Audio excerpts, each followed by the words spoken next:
तो हेलो दोस्तों, welcome to ICM channel. आज हम लोग यहाँ पे डिस्कस करने वाले हैं दो स्टॉक के बारे में। पहला यहाँ पे होगा दीपक नाइट्राइट और दूसरा यहाँ पे होगा विप्रो। तो आप इस वीडियो को जरूर से अंत तक देखना। स्टार्ट करते हैं और डिस्कस करते हैं पहले दीपक नाइट्राइट के बारे में। देखो यहाँ पे पिछले मार्केट डे में एक फ्लैट क्लोजिंग है, ठीक है, ऑलमोस्ट 1% 2% गेन हो रहा है, लेकिन स्टॉक फिलहाल अभी यहाँ पे कुछ दिनों से ये गिरते हुए दिखाई दे रहा है। अब देखो, मैंने इसका टेक्निकल शेयर किया था, ठीक है, कि टेक्निकल साफ तौर से मुझे एक यहाँ पे पॉइंट दिखाई दे रहा है। वो क्या था, यहाँ पे देखो मैंने क्या बोला था कि यदि इसके ऊपर सस्टेन करता है तो ही आपको इसके बारे में सोचना है, और सस्टेन किया ही नहीं। स्टॉक यहाँ पे आपको बस एक बार ब्रेकआउट किया, ठीक है, और फिर वो यहाँ पे नीचे ही गिरते हुए दिखाई दे रहा है। तो इसलिए मैं बोलता हूँ कि देखो, यदि आपको यहाँ पे चाहिए कंफर्मेशन तो कुछ दिन यहाँ पे वेट करो, स्टॉक को थोड़ा सा उस लेवल के ऊपर सस्टेन करने दो, उसके बाद ही हम लोग इसके बारे में सोचेंगे। और फिलहाल अभी स्टॉक यहाँ पे गिरते हुए दिखाई दे रहा है। अब देखो, इस फेज में कुछ दिनों से ये साइडवेज चलने का कोशिश कर रहा है। यदि हम लोग एक बार सही से देखें, यदि सही से समझें, और इसका एक जो सपोर्ट जो था यहाँ पे, हम लोग इससे बोलते हैं आपको ट्रेंड लाइन सपोर्ट, ठीक है। ये सपोर्ट कहीं ना कहीं आपको बनते हुए दिखाई दे रहा है 2060 से लेकर 2080 के रेंज में। और मतलब कि हम लोग अब इसके बारे में सोच सकते हैं, ठीक है। देखो, हम लोग स्टॉक को तभी सोचेंगे जब ये नहीं तो सपोर्ट करीब होगा, और नहीं तो ऐसा लगेगा कि हाँ, स्टॉक ब्रेकडाउन और यहाँ पे ब्रेकआउट होने के बाद सस्टेन कर रहा है, तो ही सबसे बेस्ट अपॉर्चुनिटी होता है यदि आप यहाँ पे रिस्क लेने के लिए सोच रहे हो फॉर द ट्रेडिंग पर्पस।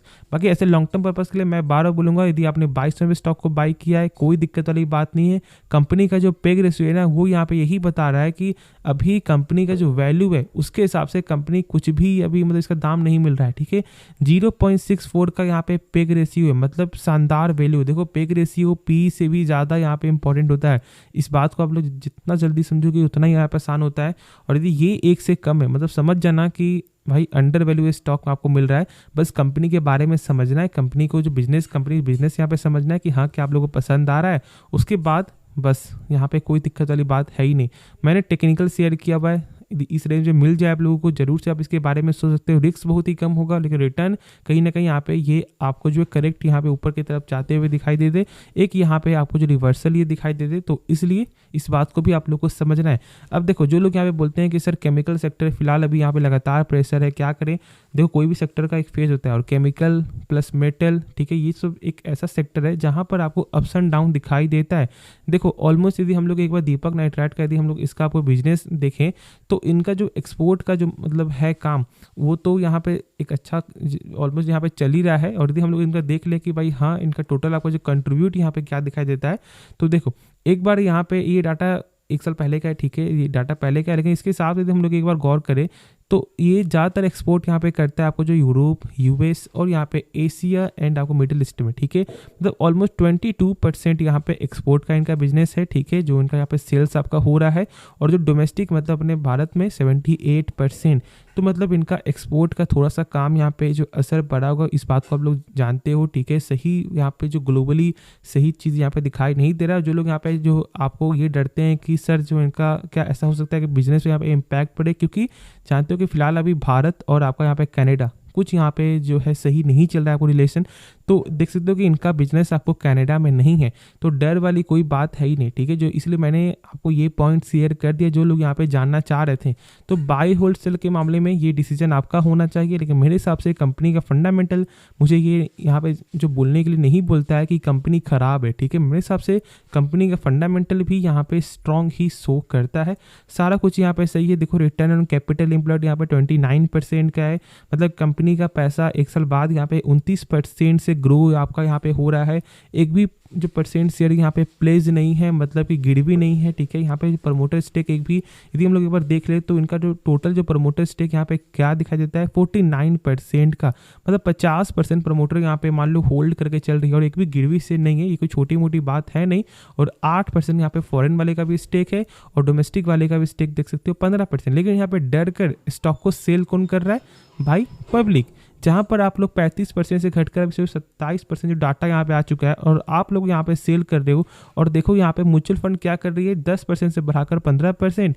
और यदि हम लोग एक बार देखें तो यहाँ पे फॉरेन वाले का सेम स्टेक है, ठीक है, एक फ्लैट है, लेकिन देखो प्रमोटर यहाँ पे स्टेक आपको गेन करेगी, इसे तो आप लोगों को सही से दिखाई नहीं देता है ना। तो मैं इसलिए बोलता हूँ कि समझो, ठीक है, बुरा आप लोगों को नहीं मानना है, लेकिन यदि आपने सही प्राइस पे स्टॉक को बाय किया या फिर आपने एक हाई प्राइस पे स्टॉक को बाय किया है, तो अच्छे कंपनी में एवरेज करने से मत डरो। जो लोग यहाँ पे डरते हैं तो ऐसा कुछ भी नहीं है। यही जब स्टॉक आपको रिटर्न देगा तो हर खराब कंपनी भी आपको सही लगेगा।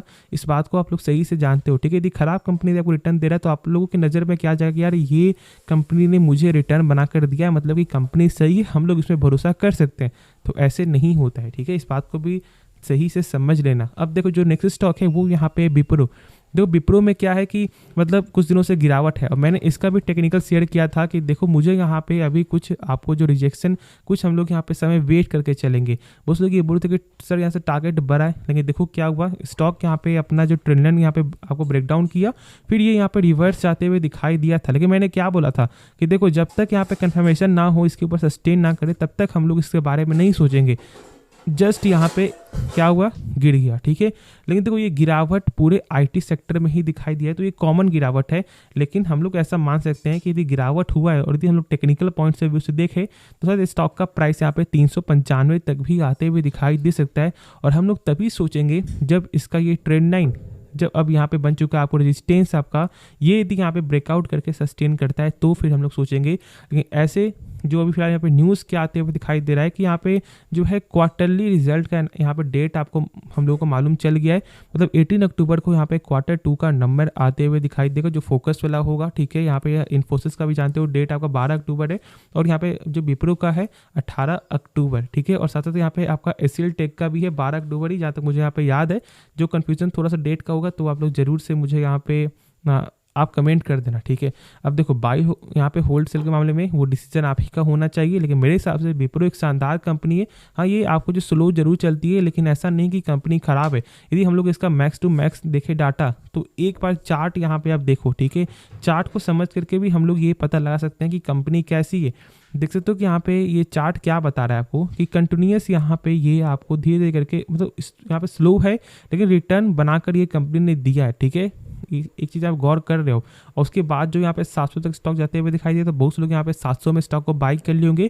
तो ये सब एवरेज करने का सही मौका था जब इसका लेवल था 390 380 जब मैंने शेयर किया था। और यदि आपने एवरेज नहीं किया है तो अभी भी कोई ज़्यादा यहाँ पे स्टॉक का प्राइस ज़्यादा नहीं बढ़ चुका है। लॉन्ग टर्म पॉइंट से भी हो जाओ, जानते हो कि बोनस का हम लोग इसे बादशाह बोलते हैं। बोनस कंपनी बहुत ज़्यादा यहाँ पे देती है। ऐसे बोनस से कुछ होता नहीं है मेरे हिसाब से, लेकिन हाँ कंपनी का बिजनेस यहाँ पे ख़राब नहीं है। और जानते हो कि यहाँ पे कंपनी से ये भी बयान आया था कि आने वाले समय में यहाँ पे कंपनी रिटर्न बनाकर देगी। फिलहाल ऐसा ये कंपनी तरफ से ये बोलना था कि रिटर्न कुछ खास यहाँ पे मिला नहीं है, लेकिन भरोसा रखना चाहिए, ऐसा यहाँ पे था, ठीक है। बयान जो मैंने शेयर किया था आपके साथ, जो कंपनी की तरफ से यहाँ पे बयान आते हुए दिखाई दे रहा था। तो मेरे हिसाब से आप जरूर से यहाँ पे आपको होल्ड करके चलना चाहिए। और यदि आपने एक हाई प्राइस में स्टॉक को बाई किया हुआ है तो एवरेज कर सकते हो, बस यहाँ पे क्वांटिटी थोड़ा सा ध्यान देना और धीरे करके एवरेज करते रहो, ठीक है। तो होप आपको ये वीडियो पसंद आया होगा। तो आप क्या कर सकते हो यार, इस वीडियो को लाइक कर सकते हो और साथ साथ इस चैनल को सब्सक्राइब भी कर देना। तो मिलते हैं नेक्स्ट वीडियो में, तो तब तक के लिए धन्यवाद।